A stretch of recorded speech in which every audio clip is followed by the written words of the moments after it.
What's going on, guys? Today I want to take a quick look at the BoostArea floor lamp. Now this is a 9-watt and 4-watt adjustable floor lamp. We're going to unbox it and put it together and just check it out. Now you can see behind me I have it pulled up on its Amazon page. It does have a special promotion going on right now, so I'll leave a link down below. It looks like they are offering 5% off, so go ahead and check that out below.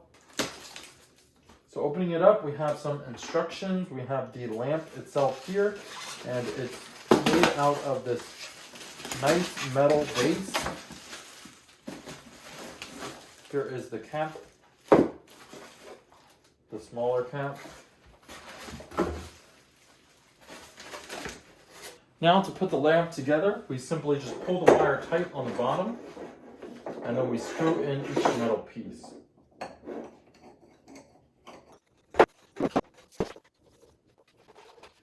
Now you can see here are the LED bulbs. We simply unscrew these plastic pieces. This is the LED light here. And for the cap, we put that right on top of it, and we screw it back into place. Same process for the top one. All right, guys, so here is the light fully assembled. We have a nice gooseneck light on to the side, and that's good for reading. And then up top is the LED. It is 3000 Kelvin, so it is nice and doesn't hurt the eyes. The yellow color is soft on the eyes, and it is great for reading. The rotary switch has 3 modes, so if we twist it once, it turns on the top only. And if we twist it twice, it turns on the bottom only. And then if we twist it a third time, it turns on both.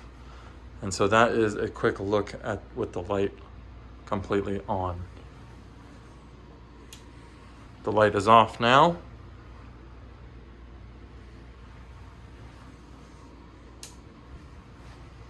That's with one light. 2 lights. I mean, the single bottom light, and then this one will be 2. The base is nice and sturdy, and it looks like it's got some good weight to it. It's got good weight to the bottom of the base, but the top part weighs less, so it's definitely easy to pick up and move it around. And the finish looks very nice. So if you guys did find this video helpful, please smash the thumbs up button. Leave your comments down below. Let me know what you guys think. And I also have a review for the BoostArea, I believe 24 or 27 watt lamp right there. So check that out on my channel as well. Thank you guys again so much for watching. Leave your comments down below. Subscribe for more tech videos, and I'll see you guys in the next one.